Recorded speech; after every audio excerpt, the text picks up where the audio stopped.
Welcome, and thank you for joining us for opening to the Energies of Aquarius as an esoteric group.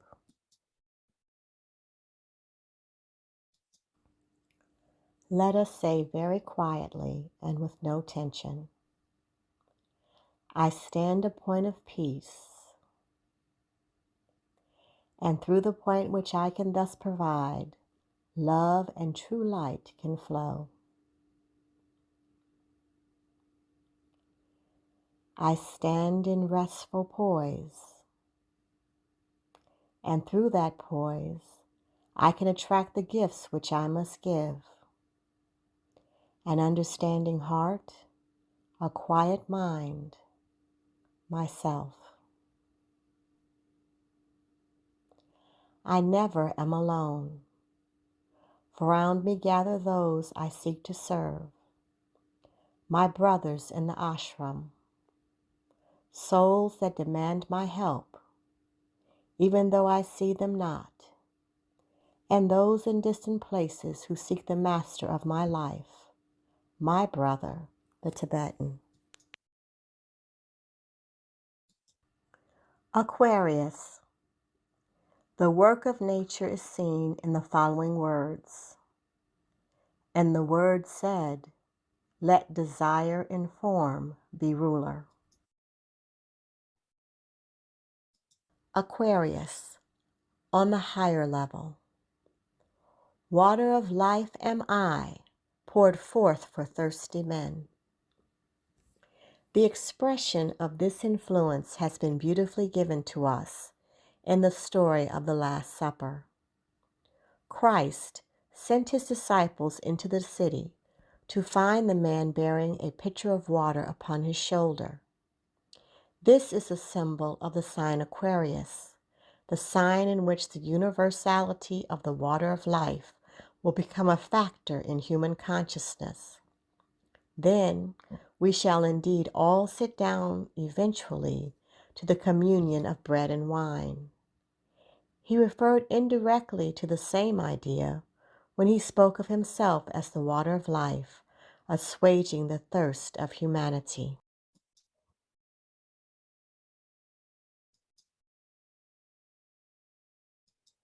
This sign, that of the water carrier, is a living sign and an emotional sign.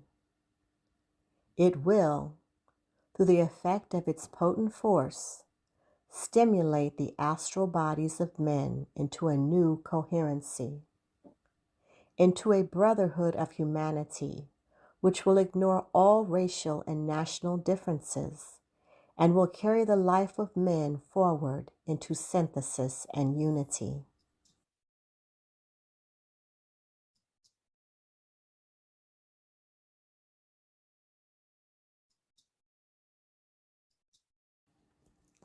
This means a tide of unifying life, of such power that one cannot now vision it, but which, in 1,000 years, will have welded all mankind into a perfect brotherhood.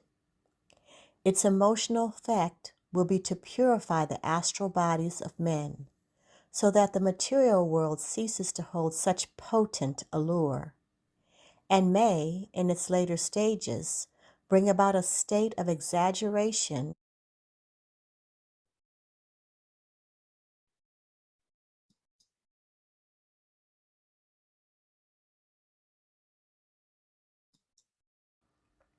The final stages of all signs produce overdevelopment of the factor on which they most potently work.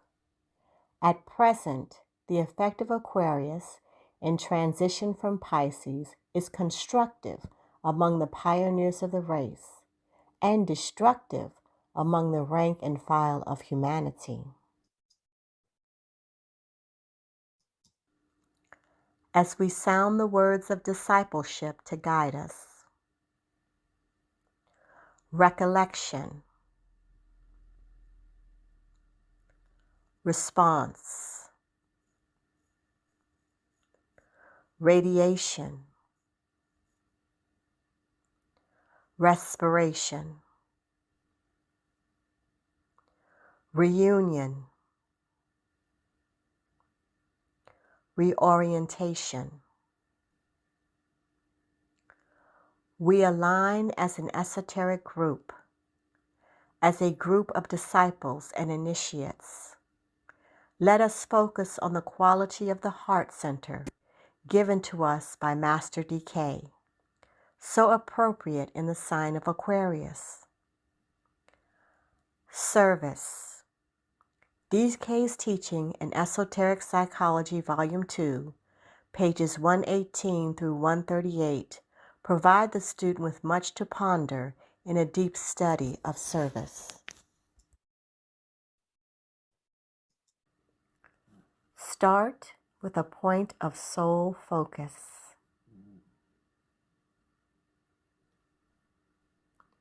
Raise the consciousness into the head, as high in the head as you can. Carry consciousness upward through the astral body and the mind to the soul.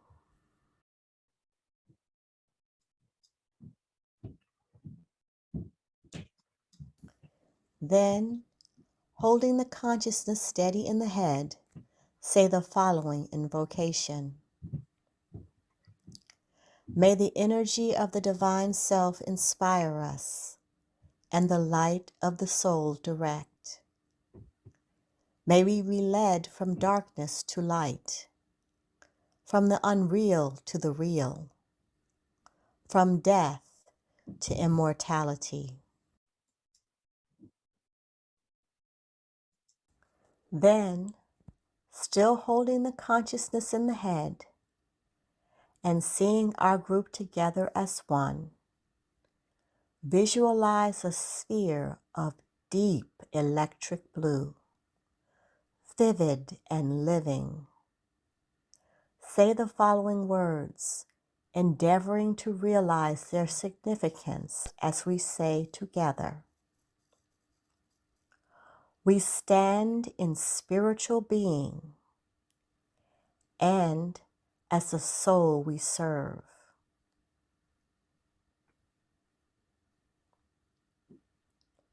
We stand within the light, and as the light shines throughout our form, we radiate that light.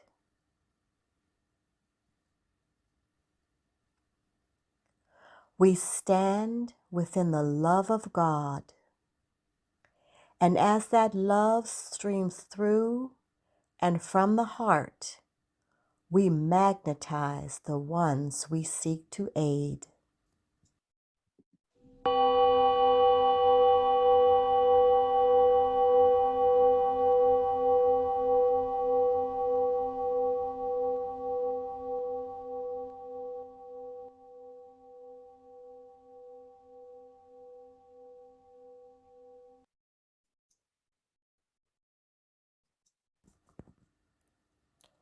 Every week, ponder for a few minutes on the spiritual significance of the following 4 words: stability,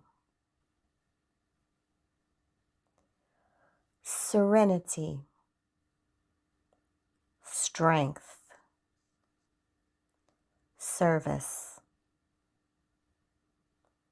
Taking one each week for a month, build them into your very nature, thus aiding the work of closing the solar plexus and transmuting its force. This is the ultimate outcome for humanity under the sign of Aquarius in the coming age, to transmute the energies of the astral plane, the solar plexus center, lifting the energies to the heart center to achieve mental polarization in the coming civilization, the age of Aquarius.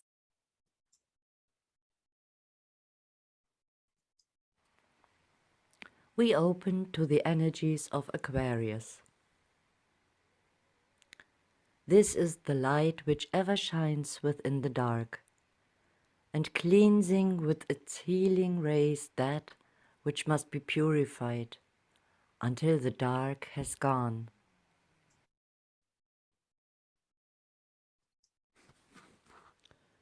The sign of Aquarius is a dual sign and signifies two vibrations. In Aquarius, substance and anima mundi, or imprisoned soul, begin to work in mutual tolerance, and in the higher individual, soul and spirit are expressing themselves through substance. The self-conscious individual in Leo becomes the conscious server in Aquarius.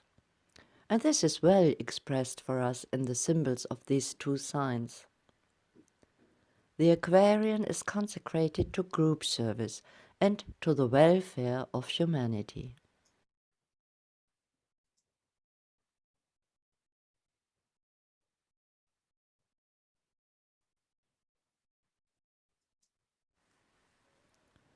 The Leo-Aquarius axis, the vertical axis of the fixed cross.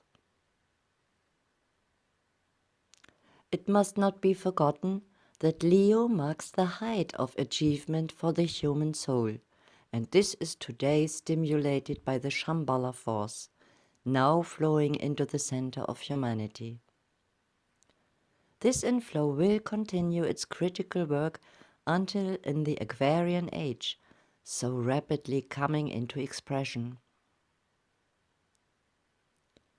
The one-pointed attitude of the Leo person, or shall I call it the self-centeredness, becomes the expanded consciousness and the decentralized attitude of the Aquarian man.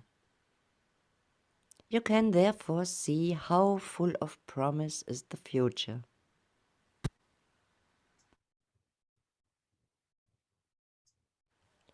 Recalling our focus in Leo. When the nature of the fixed cross begins to dawn upon the consciousness of the man, and the influence of Aquarius, the polar opposite of Leo, begins to balance that of Leo. Then there comes the gradual shift of the focus of attention away from the one who stands alone to the environing group, and an equally important shift away from the selfish interests to group requirements. This gives concisely the objective which is attained by the man upon the fixed cross. The effect of that cross is to bring light and liberation.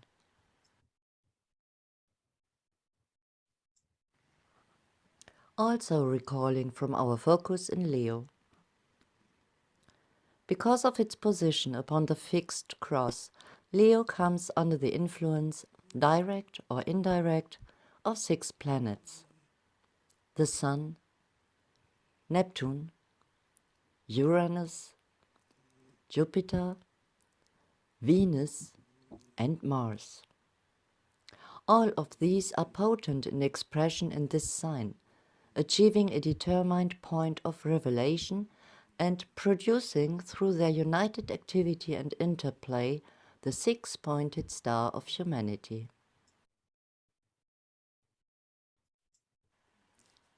Aries, Taurus, Gemini, Capricorn, Aquarius, Pisces. King Solomon's seal. When these 6 types of energy are fused and blended and so form one unity, you will then find emerging the star of Christ. This is one of the symbols of the 6th initiation and is the inner correspondence of the star with which you are familiar. This is also the star of humanity on a lower turn of the spiral, that which impelled to the processes of involution and evolution, the desire to incarnate, takes form at the 2nd initiation in the will to liberation in Taurus, and finds itself released through the will to serve universally in Aquarius.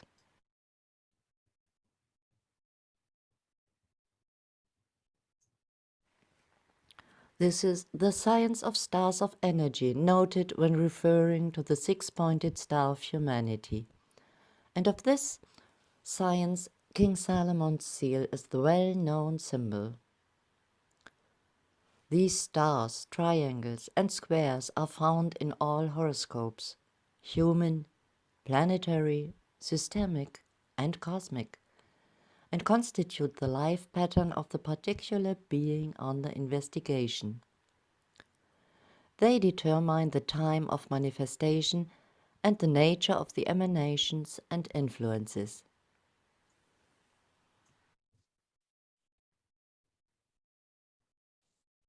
Exploring the new astrology, the science of relationships in Aquarius. The science of the rays, particularly the ray of love wisdom, the ray of active intelligence, the ray of ceremonial order and magic, and the ray of harmony through conflict. The science of triangles relating cosmic, systemic, planetary triangles through Jupiter, Uranus, and Saturn, and etheric centers, the ajna with the heart and the solar plexus. And the science of centers, the heart center and the ajna center for the disciple and initiate, esoterically interpreted, will lead to the development of the science of destiny.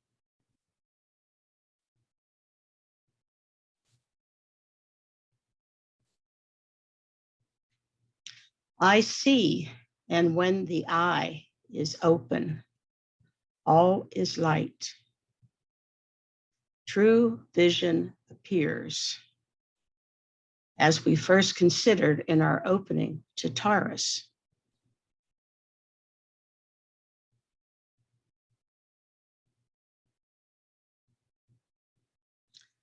Aquarius governs the ajna center and the awakening of the ajna center on the points of the fixed cross.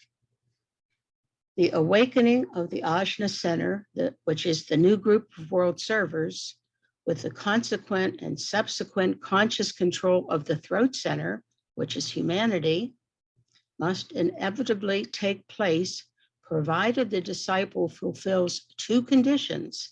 He can then become consciously, safely, and correctly creative. These two conditions are, one, a conscious orientation towards the soul and towards the hierarchy. And two, a deep love for humanity, present and based on mental perception and intuitive understanding, and not on emotional reaction.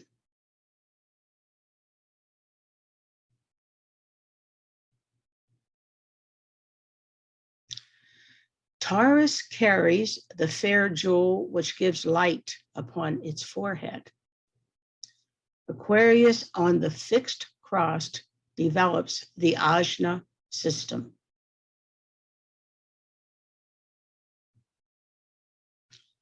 Service resulting in reorientation for disciples, a quality of the heart, indicating your soul's preoccupation on the fixed cross. Love.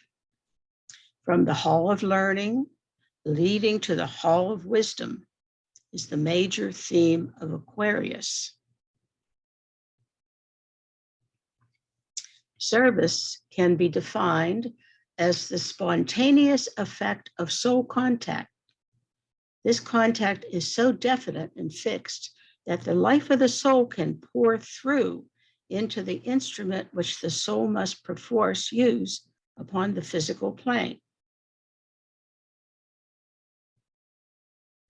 Service is a soul instinct, therefore innate and peculiar to soul unfoldment. Service is the outstanding characteristic of the soul, just as desire is the outstanding characteristic of the lower nature. Service is group desire, just as in the lower nature, it is the personality desire. Service is the urge to group good. Service cannot, therefore, be taught or imposed upon a person as a desirable evidence of aspiration, functioning from without and based upon a theory of service.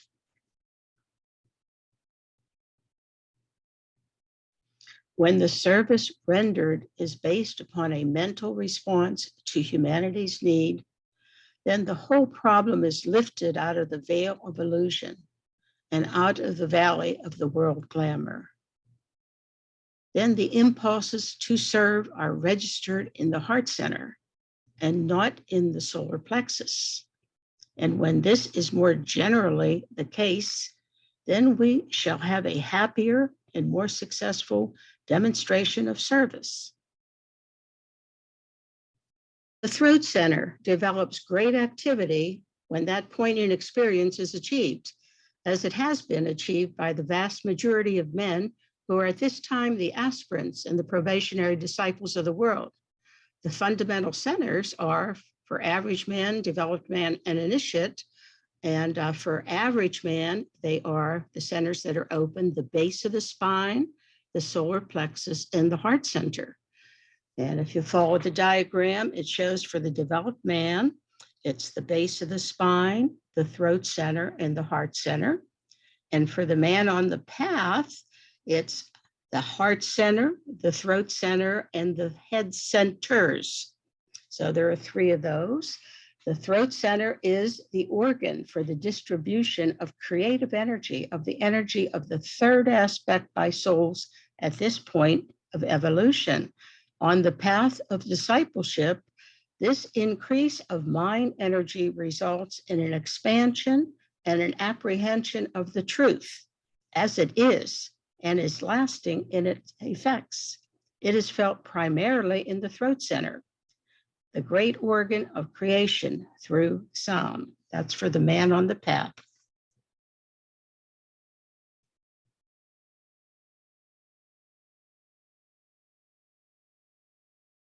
The law of service was expressed for the first time fully by the Christ 2000 years ago. He was the forerunner of the Aquarian age, and hence his constant emphasis upon the fact that he was the water of life, the living water which men needed. Hence, the esoteric name of this law is that of water and the fishes. The Piscean age slowly, very slowly, prepared the way for the divine expression of service, which will be the glory of the coming centuries.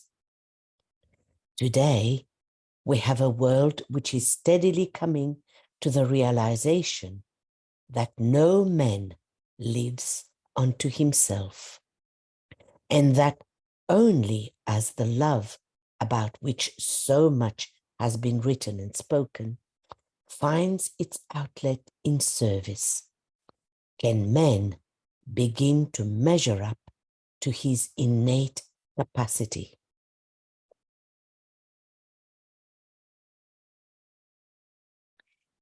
The sign for the Aquarian age is that of a man carrying on his shoulders a jar of water, so full that it pours over to all and sundry, and yet it diminishes not.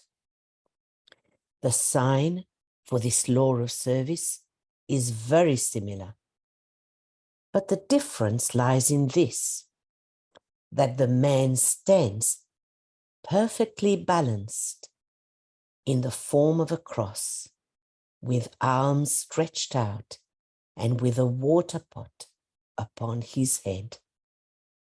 In this difference, there lies much of real significance.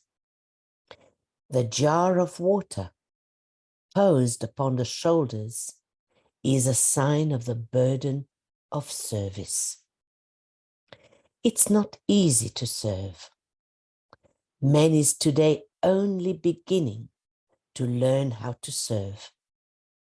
The jar of water upon the head of the man who has been upon the cross of sacrifice for so long a time that the position has become to him perfectly natural, indicates that the cross, which has upheld him for so long has now disappeared.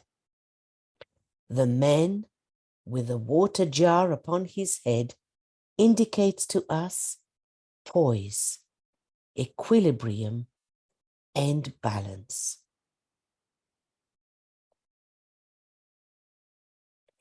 Regarding the burden of service, it's the ability to serve which marks a definite stage of advance upon the path.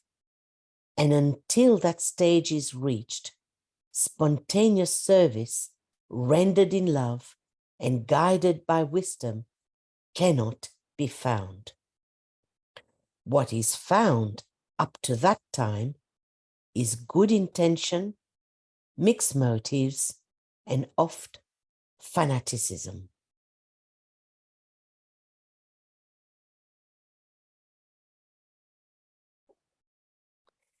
The hierarchy as a group is facing a great crisis of approach to Shambhala, analogous to that confronting humanity today, as Shambhala seeks approach and contact with the hierarchy. There are two interrelated crises affecting both humanity and the hierarchy, and these should produce, if correctly effected, that which is called alignment or integration, resulting in a far freer inflow of divine energy. Both these approaches, which are in the nature of magnetic attractive pulls, are conditioned by Saturn. In the case of humanity, this pull comes via the hierarchy. And apart from that hierarchy, mankind cannot today surmount or properly handle the crisis.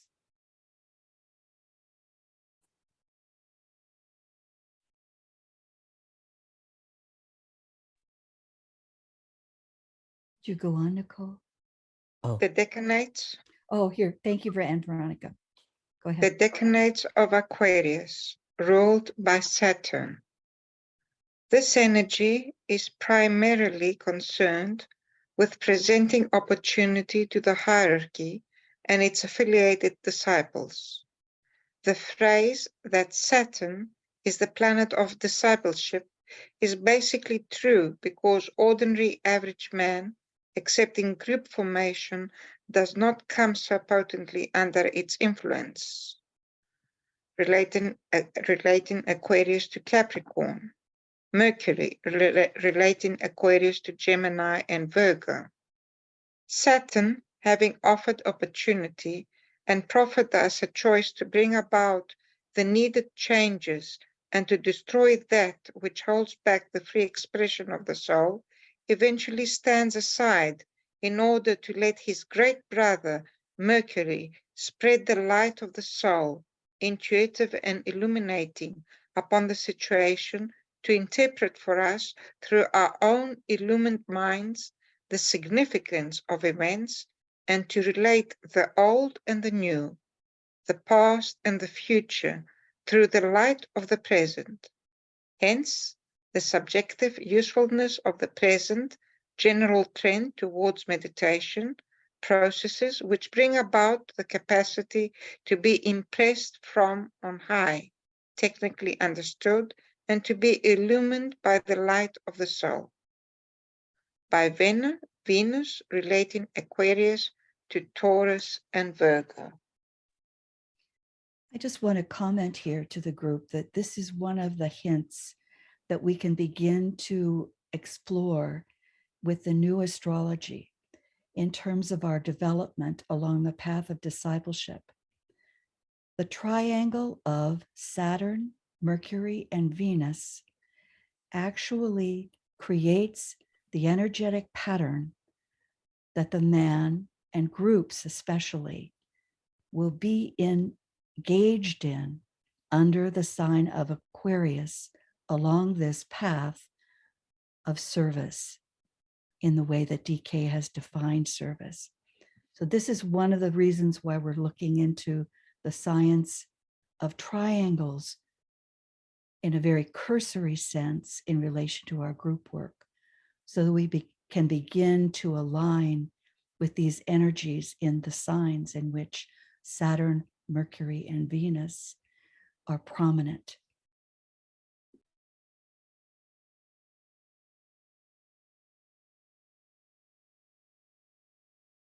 This should be remembered and should speed the work of the disciple and aspirant of the world as they struggle for human liberation and to bring about divine intervention.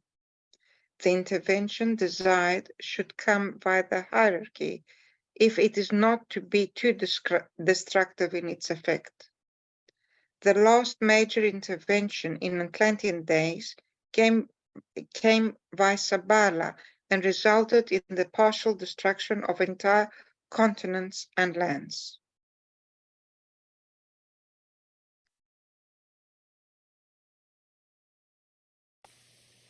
The outer gestures of a life of service for the natural, spontaneous flow of soul life through its mechanism of expression involve invocation and evocation and subtlety of discrimination.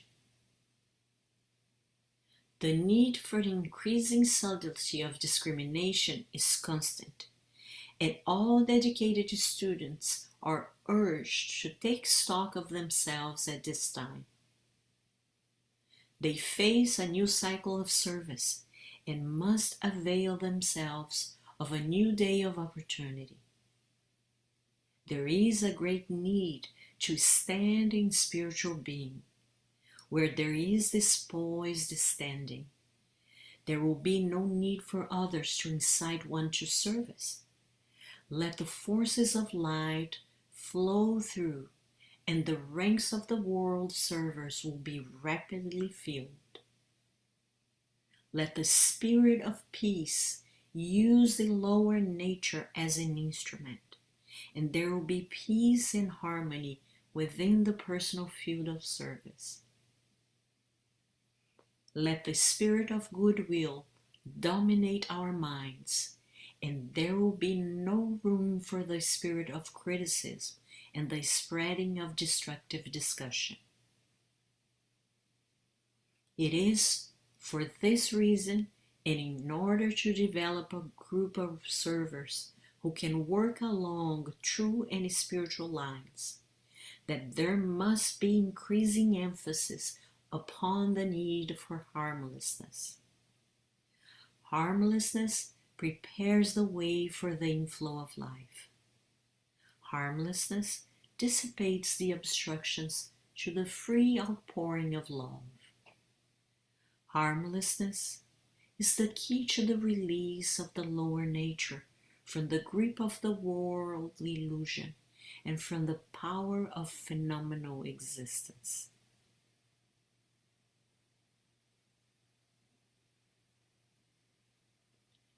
Let the forces of light bring illumination to humanity. Let the spirit of peace be spread abroad. May all people of goodwill everywhere meet in a spirit of cooperation. May forgiveness on the part of all be the keynote at this time. Let power attend the efforts of the great ones. So let it be, and help us to do our part.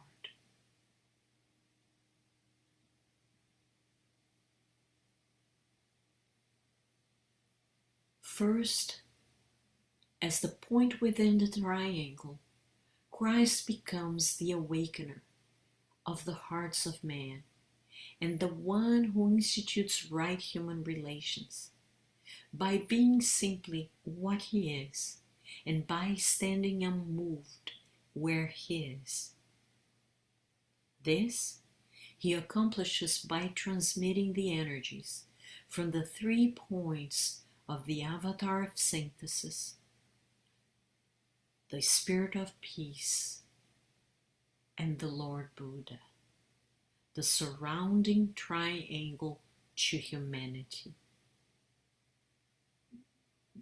This blended impersonal energy, triple in nature, will be spread abroad universally, producing evolutionary growth, attracting people and nations magnetically to each other, and automatically causing the unfoldment of the sense of synthesis, of provable unity, and of a desirable fusion.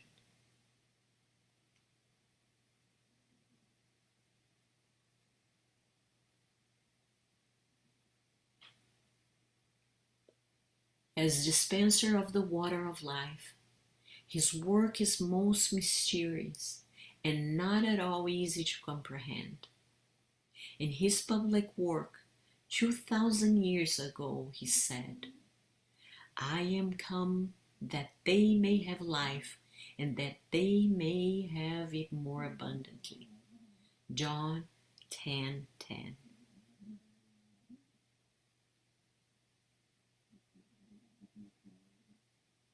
The life aspect, from the angle of the vision of Christ, expresses itself in three ways: as physical life, nourishing the cells of the body.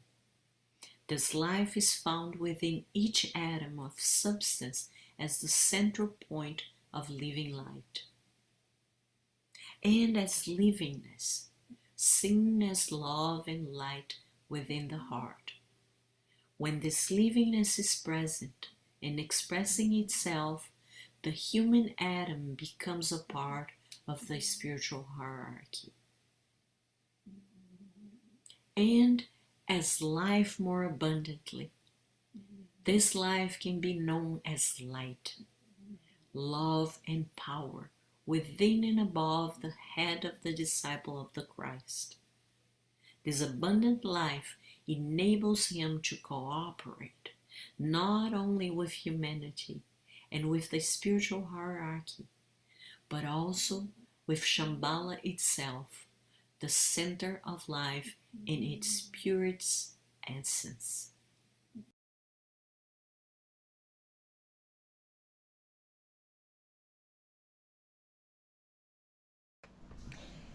Just as during the Piscean Age, there was unfolded in humanity a mass responsiveness to knowledge and to the principle of intelligence, so in the Aquarian Age, a mass response to right relations will equally be evoked, and goodwill as its expression will be distinctive of the mass consciousness. It may be difficult to realize and appreciate this possibility, but it was equally difficult for the mass of men in the first centuries of the Christian or Piscean era to realize the future growth of the education systems of the world and the spread of that knowledge which is distinctive of our present civilization and culture. Past attainment is ever the guarantee of future possibility.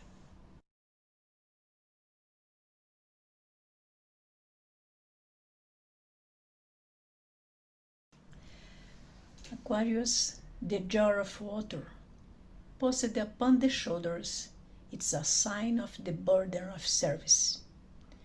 On the fixed cross, Aquarius, Leo, Taurus, Scorpio, the cross of transmutation. Desire becomes aspiration, and selfishness is transformed in selflessness. It's not easy to serve. Humanity is on its way to a right understanding of services. Note that DK says services as lines of activity, as human beings experiment, experience, and express.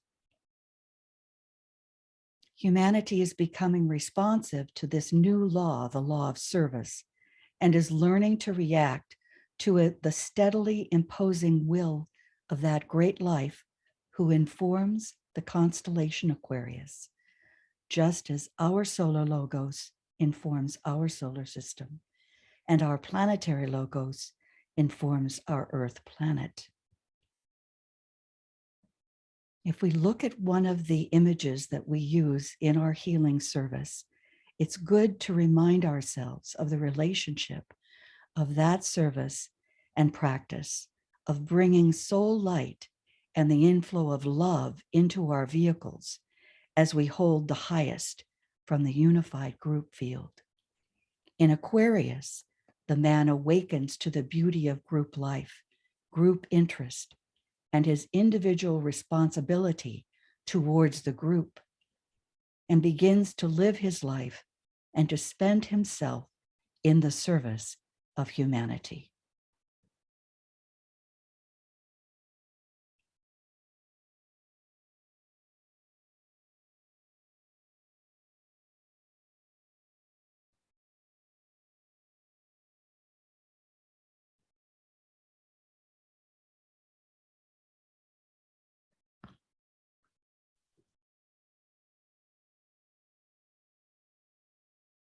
Loretta, are you with us?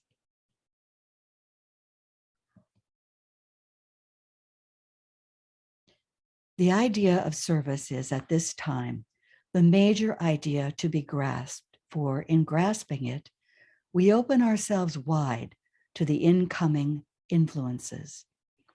The law of service is the expression of the energy of a great life, who in cooperation with him, in whom we live and move and have our being, is subjecting the human family to certain influences and streams of energy, which will eventually do three things.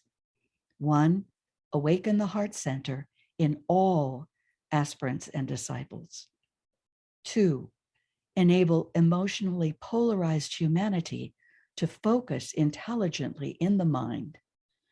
Three, transfer the energy of the solar plexus into the heart. Close to the earth is a great life in process of taking etheric form.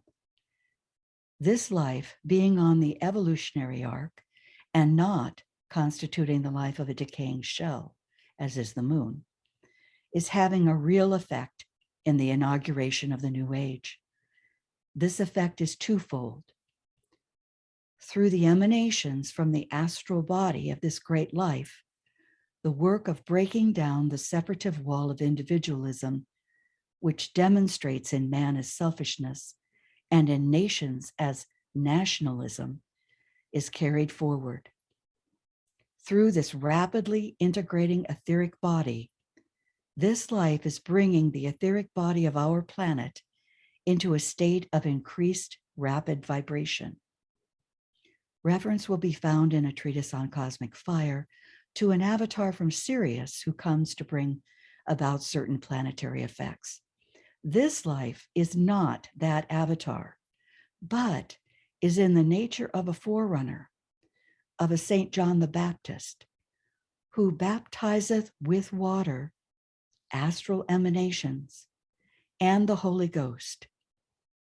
More information along these lines is not possible, DK says, but mention is made of it as the energies coming from these two factors must be borne in mind.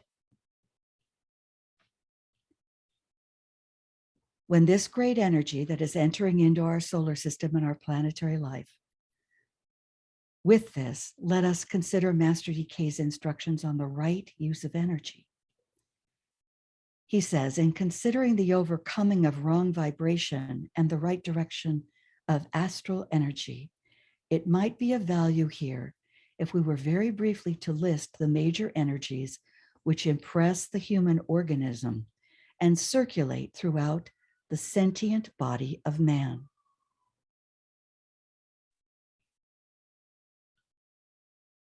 The different types of force can all be registered in the human kingdom.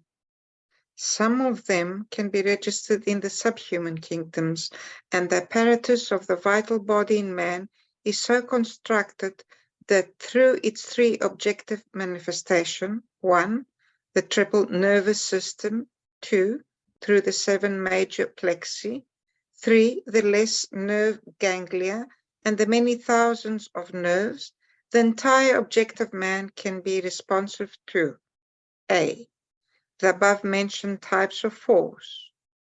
B, energies generated in and emanating from any part of the planetary etheric web of life.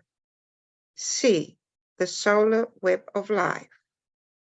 D, the constellations of the zodiac, which appear to have a real effect upon our planet, and of which astrology is as yet the immature study. E, certain cosmic forces, which it will be recognized later, play upon and produce changes in our solar system and consequently upon our planet and upon all forms upon and within that planetary life. This has been touched upon in the treatise on cosmic fire.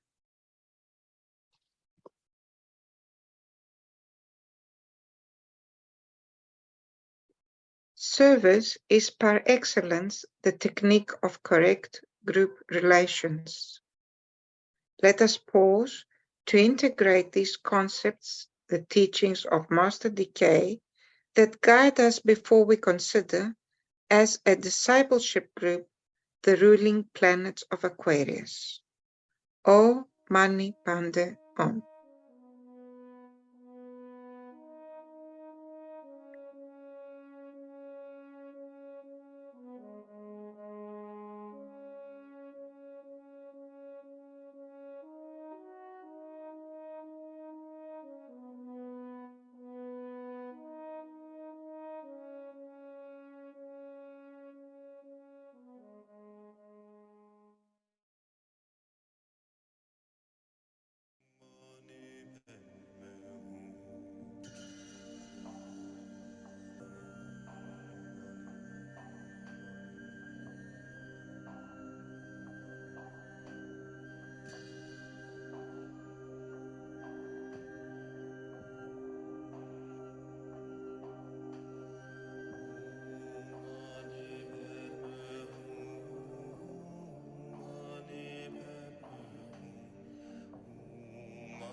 We stand in spiritual being and as the soul we serve,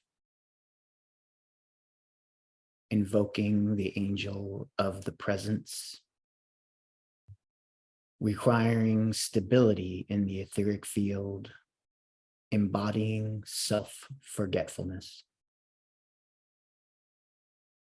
And from that point of tension, that focused, immovable will, which results from demonstrating harmlessness, serenity in the astral field, free from glamour, we stand. The advice from Master DK: if harmlessness is the keynote of your life, you will do more to produce right harmonious conditions in your personality than any amount of discipline along other lines.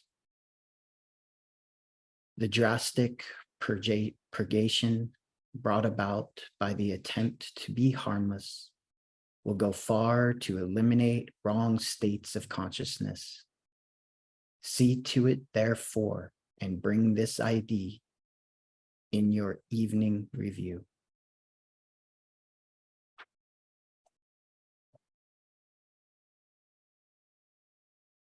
service activities develop.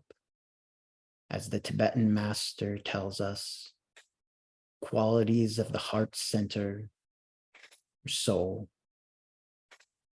As we align with the serving groups, the one soul, awareness expands and develops naturally on the path as we consciously strive together and diligently play our part with stern resolve, developing dispassion, detachment, and discipline, strength on the mental plane, dispelling illusion, invoking and expressing right intention, speech, often in silence, as all thought must be based on right intention.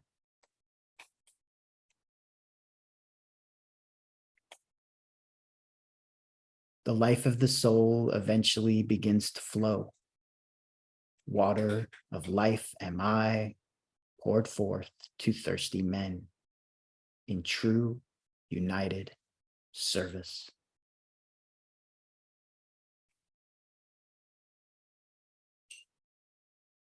The Aquarian light that shines on earth across the sea. Thus, humanity serves, and in the development of a conscious aptitude for service, in the growth of conscious understanding of the individual part to be played in the working out of the plan, and in the rendering of the personality subject to the soul, will come the steady progress of humanity towards its goal of world service.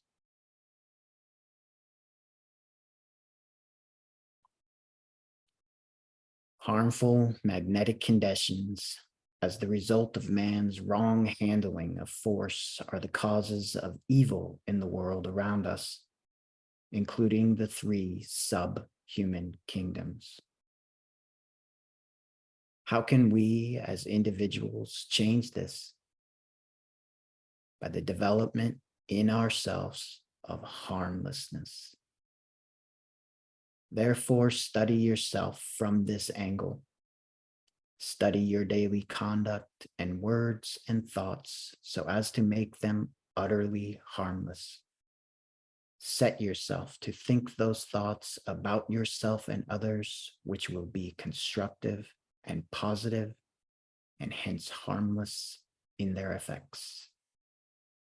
Study your emotional effect on others, so that by no mood, no depression, and no emotional reaction can you harm a fellow man. Remember, in this connection, violent spiritual aspiration and enthusiasm, misplaced or misdirected, may quite easily harm a fellow man. So look not only at your wrong tendencies, but at the use of your virtues.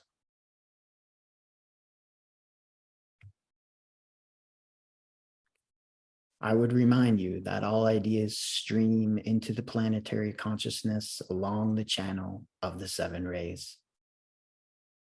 Thus, the hierarchy is wide open, in any case, to the 7 major groups of ideas, which are the idea of God for any specific point in time, expressed in 7 major ways, all of them equally right and serving the 7-fold need of humanity. Each of these 7 formulations of God's idea has its specific contribution to make. Each of them is a true idea which has its part to play in human or planetary service. And each of them is so interrelated with the other 6 expressions of the same divine idea working out as ideals upon the mental plane, that there can be no narrowing down to one idea with its ramifications, as happens among men. stream or flow of ideas and ideals from the hierarchy. Shambhala, hierarchy, humanity, and Christ consciousness. There is at least sensitivity to 7 groups of ideas and the resultant ideals, and if it were no more than that, the hierarchy is so far fluid and pliable. But it is far more than just this.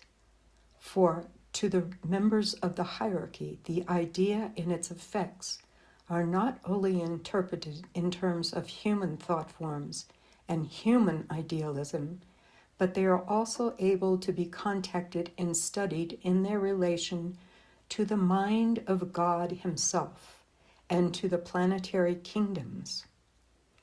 These ideas come from and they emanate from the Buddhic plane, which is seldom open to the consciousness of the average disciple, and certainly is not open to the contact of the average idealist.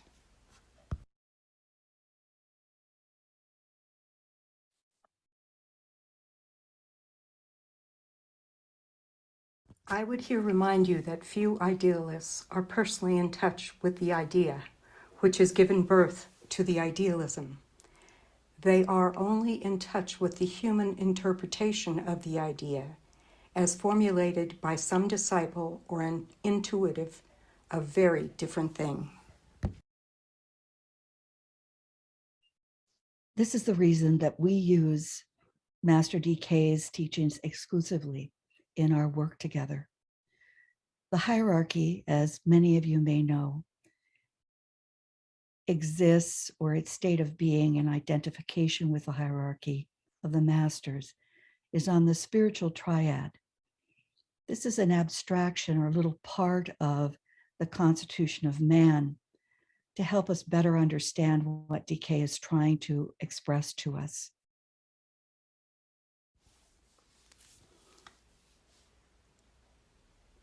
Why is it that few idealists are personally in touch with the idea, which has given birth to the idealism, and are only in touch with the human interpretation of the idea? Here we have the spiritual triad, the atmic permanent atom, the Buddhic permanent atom, and the monastic permanent atom. And then we have the mental unit. Few have achieved mental polarization. What does the disciple, the initiate, have to do in order to achieve mental polarization and to reach into the spiritual triad, encompassing the atmic permanent atom, the Buddhic permanent atom, and the monastic permanent atom?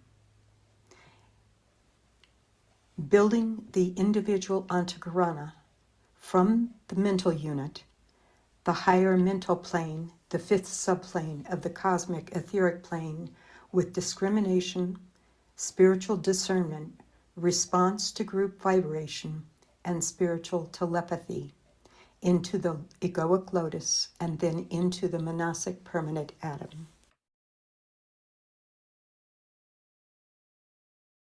Mental polarization is achieved on the higher subplanes of the mental plane, and from these highest subplanes of the mental plane, contacts the soul vehicle, builds the antakarana through self-forgetfulness, harmlessness, right speech, and selfless service.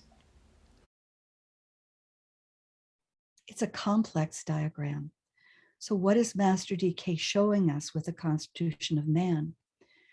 That is that the expressions of idealism on the human plane of mind are most often based in emotional idealism, which is found on the astral plane.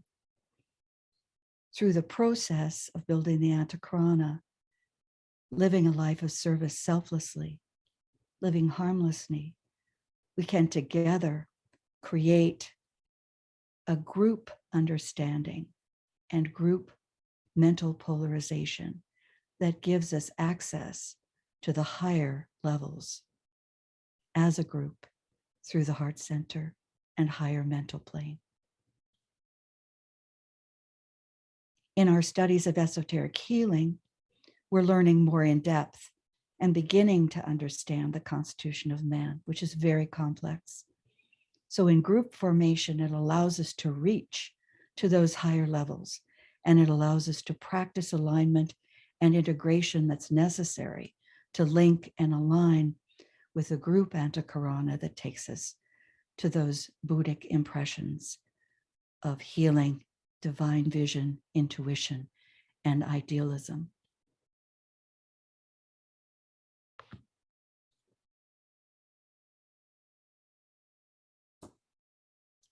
The keynotes of this sign are 3 in number and very easy to understand. But when they make their note felt on the reversing wheel, they are most difficult to demonstrate. Susie, are you with us? They are the service of the personality, the lower self, which eventually transmutes itself into the service of humanity. Superficial and selfish activity, which changes into a deep and active intention to be active on behalf of the hierarchy. And self-conscious living, which changes finally into a sensitive humanitarian awareness. These are important keynotes of Aquarius for us to recall.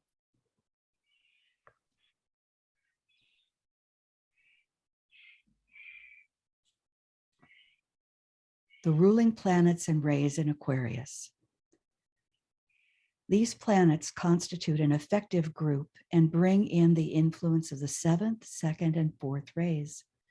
The 7th ray brings into expression upon the physical plane the major pairs of opposites, spirit and matter, and relates them to each other, producing soul expression and spiritual consciousness, and also the power to pour out love and wisdom upon earth. The 4th ray indicates the field of service and the mode of attaining the goal. This mode or method is that of conflict and struggle in order to reach harmony, and thus express all truly human characteristics. The 4th ray and the 4th creative hierarchy constitute essentially one expression of truth. Planetary influences are unusually potent in Aquarius during this world cycle because it is in a peculiar way a culminating sign for the majority of people who proceed from Aries to Pisces, that is, they've reversed the wheel upon the fixed cross.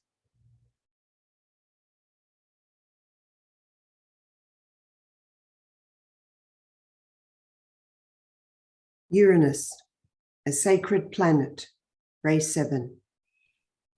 The will to be and to know simultaneously on all levels of manifestation.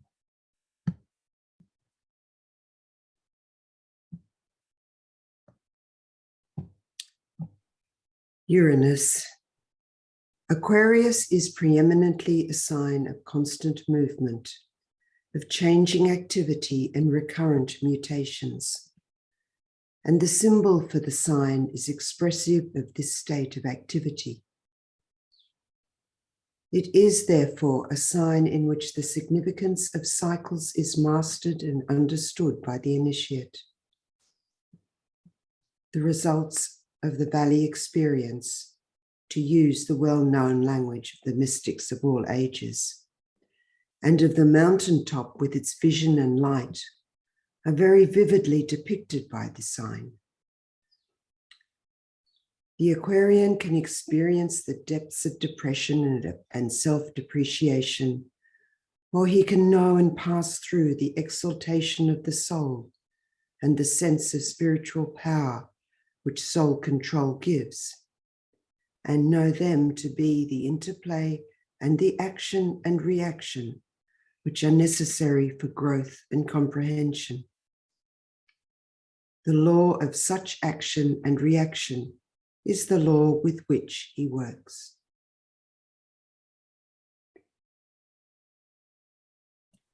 Uranus gives innate spontaneous activity, and this produces evolutionary development, both natural and spiritual. It is the urge to better conditions.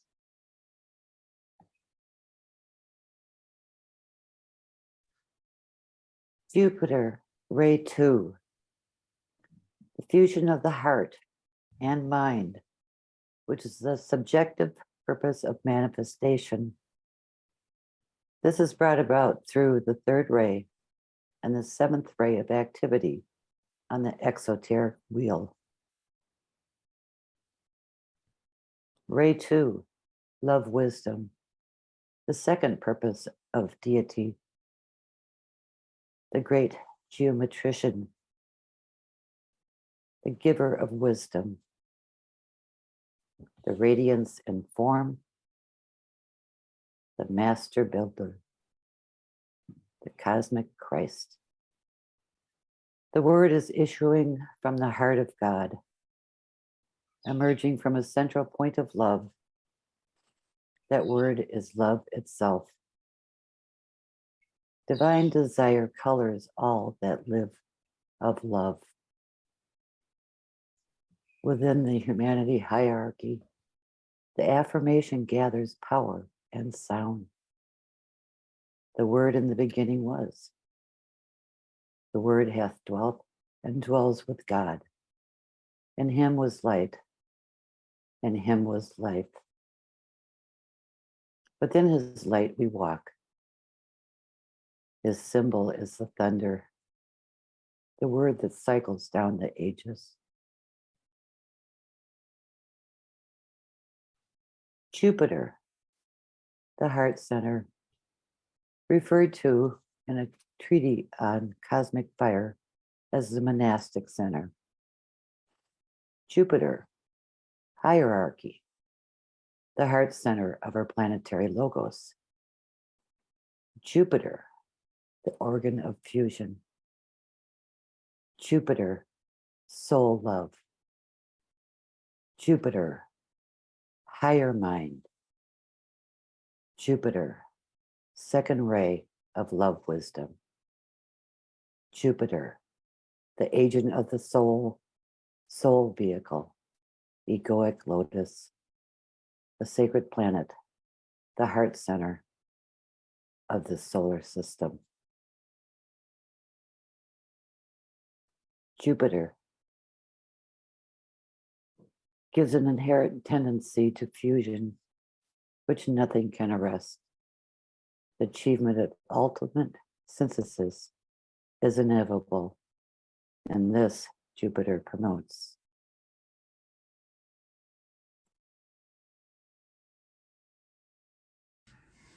Hierarchical ruler, the moon, veiling Uranus, the will to be and to know, plus the fusions of heart and mind, is the result of the work carried forward in the fourth creative hierarchy under the influence of that energy which produces harmony through conflict.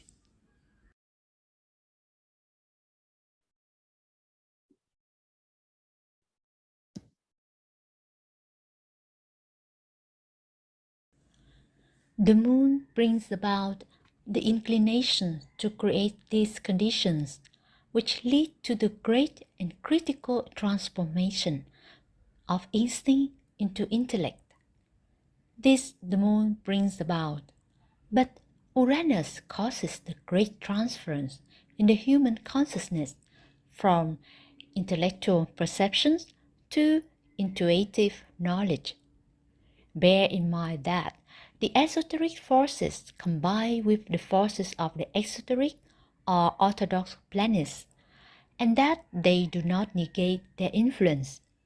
They only supplement and dominate them. The man is enriched, and his experience is extended, and his consciousness expanded by the new energies. But all the time, the old influences are not altered. All influences have determined his nature, his fixed qualities, persistent and energetic, until the future on the fifth cross, new and deeper influences and potencies, conditions, and motivate gradually and steadily all his activities. The moon veiling Uranus.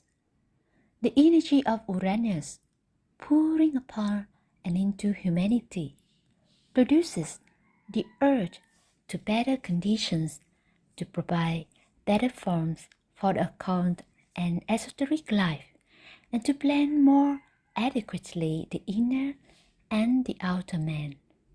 This is one of the reasons why the moon is spoken of so often as veiling Uranus. The moon is frequently used as a blind when Uranus is meant. Today, the moon is a dead word, and the reason is that the Uranian urge became so strong in that far distant time when there were living forms upon the moon that it led to the complete and final evacuation of the moon and the transfer of its life to our planet. Such a transfer is not necessary today, as the consciousness of humanity is such that the needed changes can be brought about without such a drastic procedure.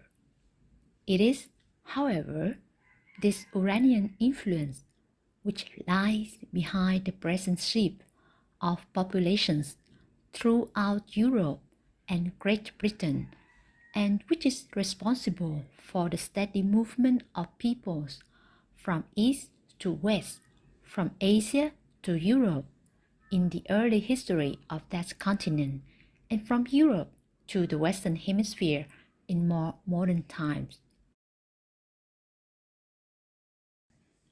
Aquarius is the sole ruler of the Netherlands, Holland. Aquarius is the sole ruler of the United States of America.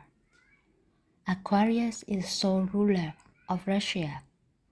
Aquarius is the personality ruler of Switzerland. Ponder on this in relation to the next 1,000 years as humanity advances in the Aquarian age, welding all mankind into a perfect brotherhood. Its emotional effect will be to purify the astral bodies of men so that the material world ceases to hold such potent allure. Aquarius governs the blood system and its circulation. By means of the blood, the life force is distributed throughout the entire human body. It is therefore symbolic of the task of the liberated Aquarian who dispenses spiritual life throughout the fourth kingdom in nature. The Aquarian influences are felt also as life-giving in other forms of planetary life and other kingdoms in nature.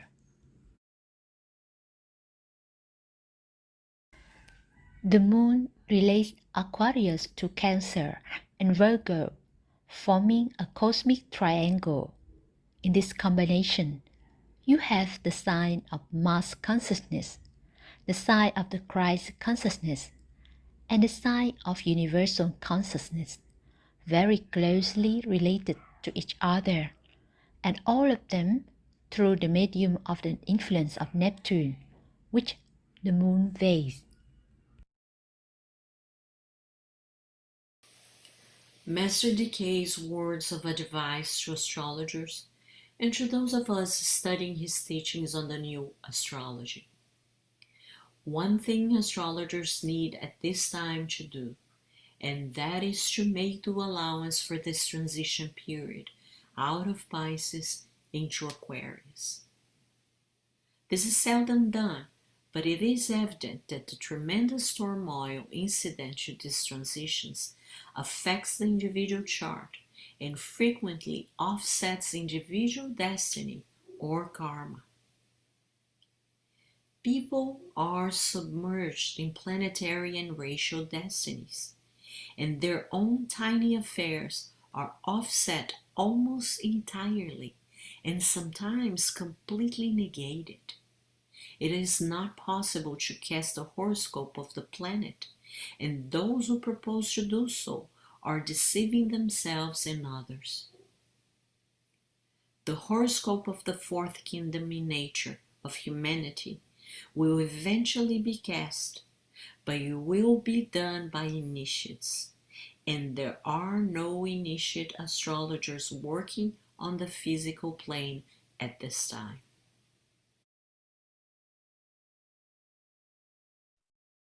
Technically and astrologically speaking, in this present aeon, the white magician must understand the inner significance of Taurus, of Leo, of Scorpio, and of Aquarius, for they are potent in our world cycle. He must, if I may express it symbolically, and yet at the same time accurately, be able to utter forth the achievement which is the goal of his endeavor in each of these four signs and under each of these four powers. So let us open as an esoteric group, as a group of disciples, so that one day we may say, as the true world server, when in Aquarius, the words spoken will be, I am the server, and I, the dispenser, am of living water.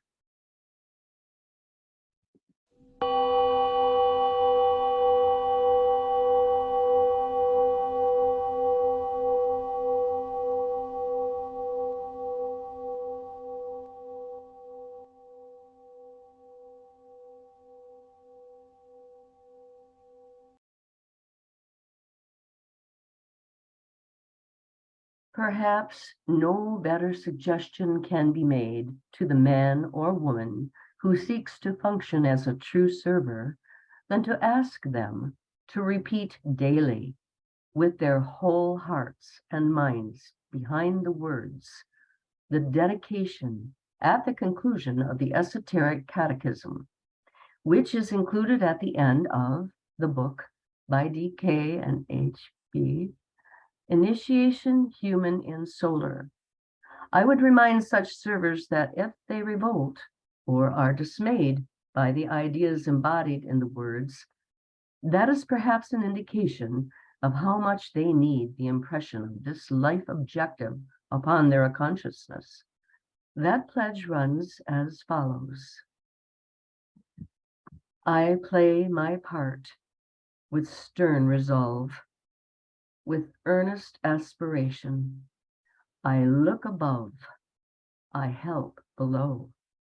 I dream not, nor I rest. I toil, I serve, I reap, I pray. I am the cross, I am the way. I tread upon the work I do. I mount upon my slain self. I kill desire, and I strive, forgetting all reward. I forego peace, I forfeit rest, and in the stress of pain, I lose myself and find myself, and enter into peace.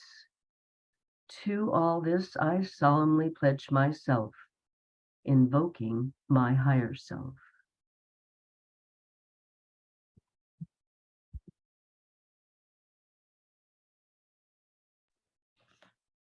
Let us close with a great invocation, sounded in Russian.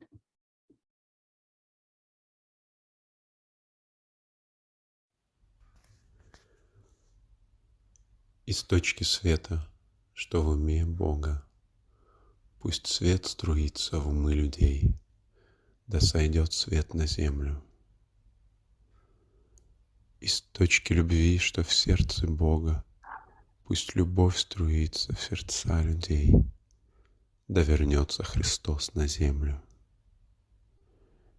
Из центра, где воля Бога известна, Пусть цель направит воли малые людские, цель, которую знают и которой служат учителя.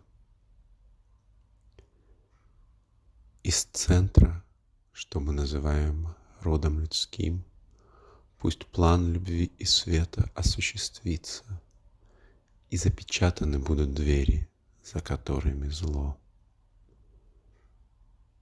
Да восстановит свет и любовь, и могущество план на земле.